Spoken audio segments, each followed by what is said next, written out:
अगर वॉशिंगटन सुंदर ने वो पहले ओवर में विराट कोहली का लड्डू कैच ड्रॉप ना किया होता तो क्या जीटी आरसीबी को सरप्राइज कर सकती थी?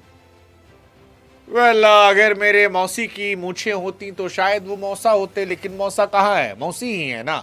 और इसीलिए अगर मगर ही कहानी नहीं होती। कहानी ये है कि आरसीबी ने जीटी को 5 विकेट से हरा दिया। जीटी ने 205 बनाए, हालांकि 205 कम लग रहे थे क्योंकि 170, 150, 160 का स्ट्राइक रेट थोड़ा आउटडेटेड हो गया आज के जमाने में, खासतौर पर जब आपके सामने आरसीबी की बैटिंग हो, जहां पर विराट कोहली हो, देवदत्त पडिक्कल हो, रजत पाटीदार हो, टिम डेविड हो, ऊपर से अगर आप कैचेस ड्रॉप करते हैं तो फिर तो कहानी पलट जाती है, और विराट कोहली कैच ड्रॉप करते तो फिर तो कहानी अच्छे से पलटनी होती, क्योंकि फिर विराट मौका नहीं देते, और विराट ने मौका नहीं दिया। 44 गेंदों पर 81 रन की पारी, जिसमें 8 चौके 4 छक्के, और वहीं से मैच फिनिश कर दिया। मतलब विराट कोहली ने बताया कि भूख अभी भी जिंदा है। इस आईपीएल में कई लोगों को लग रहा था कि थोड़ा विराट स्लो गए, लेकिन आज स्ट्राइक रेट भी जबरदस्त था। मतलब 180 प्लस का स्ट्राइक रेट था। साई सुदर्शन शतक लगाया, लेकिन स्ट्राइक रेट 170 प्लस का था। शुभमन 150 पे रह गए। बटलर भी आज स्लो थे। सवाल वही सब है कि यार क्या इस स्ट्राइक रेट पे आप सरवाइव कर सकते हैं आने वाले मॉडर्न टी20 क्रिकेट में? शायद नहीं, क्योंकि विराट ने बताया कि यार वो तो इतने पुराने चावल हैं, फिर भी स्ट्राइक रेट इतना जबरदस्त है। खैर, विराट ने जबरदस्त पारी खेली, और जबरदस्त पारी का असर था कि शतक नहीं लगा, लेकिन दिल जरूर जीते उन्होंने। आज थोड़ा सेल्फलेस जबरदस्त पारी चली थी। अनप्रेडिक्टेबल विराट कोहली पहली 18 गेंद पर बहुत स्लो थे, केवल 22 रन थे। उन्हें लगा शायद शुरुआत में बैथल मारेंगे, बैथल आउट हो चले गए। फिर देवदत्त पडिक्कल अपनी लाइफ की फॉर्म में हैं, और जब वो चलते हैं तो अलग ही चलते हैं। मतलब पडिक्कल और सुदर्शन के बीच में वैसे भी चल रहा है कि भाई साहब टेस्ट टीम में कौन खेलेगा, लेकिन फिलहाल आज पडिक्कल ने खेला विराट के साथ। विराट शुरू में स्लो थे, लेकिन फिर जो एक्सेलरेशन था अगली 26 गेंदों पर 59 रन, वो बहुत जबरदस्त था, बहुत जबरदस्त था। एंड होते होते भी 184 का स्ट्राइक रेट था, और इसी वजह से विराट कोहली साहब जो है फिलहाल पर ऑरेंज कैप होल्डर हो गए। 328 रन, मतलब इतने साल बीत गए यार, बीते एक दशक से हर सीजन में विराट कोहली को हम 500 प्लस रन देख रहे हैं। ये अपने आप में एक सफलता ही कहानी है। क्लासन 323 है, लेकिन विराट कोहली 37 साल की उम्र में अगर क्रिकेट की दुनिया में बॉस कर रहे हैं तो फिर ये अपने आप में उनकी तारीफ में जितने कसीदे पढ़ो उतना कम है। 38 गेंद 69 रन एसआरएच के सामने, 18 गेंद 28 रन सीएसके के सामने, 16 गेंद 32 रन सीएसके के सामने, 38 पे 50 एमआई के सामने, 34 पे 49 एलएसजी के सामने।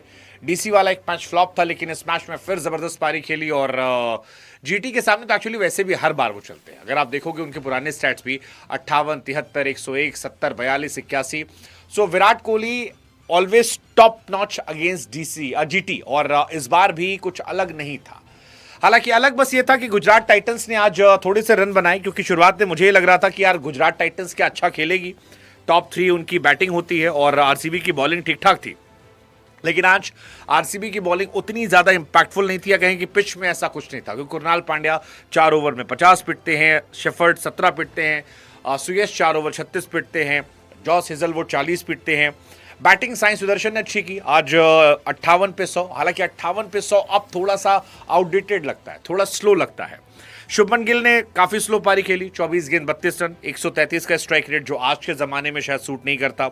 वॉशिंगटन सुंदर और होल्डर ने आखिरी में कोशिश की कि ले जाएं आगे, खासतौर पर जेसन होल्डर ने 10 गेंदों पर 23 रन की एक जबरदस्त पारी खेली, लेकिन वो 205 जो मुझे लग रहा था कि गुजरात की गेंदबाजी देखकर शायद गुजरात इंपैक्टफुल हो जाए, लेकिन वो गई नहीं, क्योंकि रबाडा जो पिछले मैच के हीरो थे, 3-4 विकेट निकाले थे लखनऊ के सामने, धुआं कर दिया था, वो आज बहुत महंगे साबित हुए, और काफी पिटाई उनकी हुई। होल्डर बैटिंग अच्छी की थी, लेकिन गेंदबाजी में वो भी पिटे 3 ओवर 35 रन। कृष्णा जो इनके सबसे बड़े इंपैक्टफुल प्लेयर थे, वो बहुत पिटाई हुई उनकी, 2 ओवर 31 रन। राशिद खान जो इनके मेन बॉलर थे, 4 ओवर 49 रन। मानव सुतार आए थे, उन्होंने ठीक ठाक किया, बट आई थिंक पिटाई ठीक ठाक हो गई, और खासतौर पर उनसे हुई जो मिड ओवर में अच्छे बॉलर थे, जैसे प्रसिद्ध कृष्णा, राशिद खान। इनका पिटना जीटी को कमजोर कर गया, क्योंकि GT already batting less team है, 3 ही 4 बैट्समैन है। बॉलिंग वाली उनकी टीम थी, लेकिन बॉलिंग में भी सामने पडिक्कल ने जो पिटाई की, पडिक्कल की तारीफ होनी चाहिए, क्योंकि पडिक्कल बहुत स्लो रहे। 2022 में 22 का एवरेज था, 122 का स्ट्राइक रेट, 23 में 26 का एवरेज था, 130 का स्ट्राइक रेट, 24 में तो 5 का एवरेज था। कोई उन्हें टीम में चाहता नहीं था, लेकिन फिर आरसीबी ने भरोसा जताया और बीते कुछ समय से आप देखिए क्या पारी खेल रहे हैं। एसआरएच के सामने 26 गेंद 61, 29 गेंद 50, 27 गेंद 55। Devdutt Padikkal 2.0 is absolute cinema, क्योंकि जो पारी वो खेल रहे हैं, जो तरह का इंटेंट वो दिखा रहे हैं, I think hats off to this guy. हालांकि मुझे लगता है कि जीटी, फिर मैं कह रहा हूं, जीटी ने रन कम बनाए थे। जीटी को 230 225 जाना चाहिए था, 200 रन जाना आई थिंक काफी हद तक कमबैक करवाना था, और ये कमबैक भुवनेश्वर कुमार ने किया। भुवनेश्वर कुमार भी एब्सोल्यूट सिनेमा है यार। हर मैच में देखो आप उनके स्टैट देखो, आज 4 ओवर में 31 रन 1 विकेट, हर मैच में से है 4 over 31 run 1 wicket, 41 run 3 wicket, 37 run 38 run 27 run 26 run 3 wicket, मतलब एब्सोल्यूट सिनेमा। आखिरी के ओवरों में देखिए 17वें ओवर में 4 रन, 18वें ओवर में 5 रन, 19वें ओवर में 8 रन और फिर 20वें ओवर में 18। तो वो जो रन कम बने आखिर में, आई थिंक उसका असर था। 200 पार हुआ, बट वो जीतने वाला पार नहीं, क्योंकि आरसीबी को हराने के लिए आपको 250 के आसपास जाना चाहिए। Sai Sudarshan again fantastic knock, but थोड़ा स्लो है। 175 अब आज के जमाने स्लो है। 50 मतलब आई डोंट नो, मतलब आई शुड नॉट से दिस, क्योंकि साई सुदर्शन ने अपना काम कर दिया था। बाकी लोगों को अपना काम करना था। वो 17वें 18वें 19वें ओवर में अगर यही और अच्छा होता तो शायद हम साई सुदर्शन की और तारीफ कर रहे होते, लेकिन क्योंकि 230 बने नहीं तो फिर आप थोड़ा सा वहां पर कर सकते हो। But again he is a class player. 47 match 13 50 3 शतक, मतलब मिस्टर कंसिस्टेंट है वो जीटी के लिए, और जितनी तारीफ की जाए उतना कम है। 2000 प्लस रन उनके हो चुके हैं, 47 का एवरेज है, 146 का स्ट्राइक रेट है, जिस पर अगर वो काम करेंगे तो उनके जैसा कोई प्लेयर नहीं है। बाकी आज तो पिटाई थी। राशिद खान आरसीबी के सामने जबरदस्त पिटे, लगातार एक्चुअली पिटते रहे आरसीबी के सामने। 4 ओवर 51 अनाज दिए हैं। पिछली बार आए थे तो 1 ओवर 4 गेंद में 25 दिए थे। 4 ओवर 54 पिछले साल ही पिटे थे, मतलब वो लगातार पिटते रहे। ओवरऑल मैच की बात की जाए, आरसीबी ने टॉस जीता, गेंदबाजी करने का फैसला किया और फिर खेला। बैटिंग पिच थी, सड़क पर मैच हो रहा था, लेकिन सड़क पर जो तेज खेला था या जिसके बॉलर ने थोड़ा कंट्रोल रखा, तो आई थिंक थोड़ा कंट्रोल आरसीबी गेंदबाजों के पास था, and that's why they had a royal win over GT.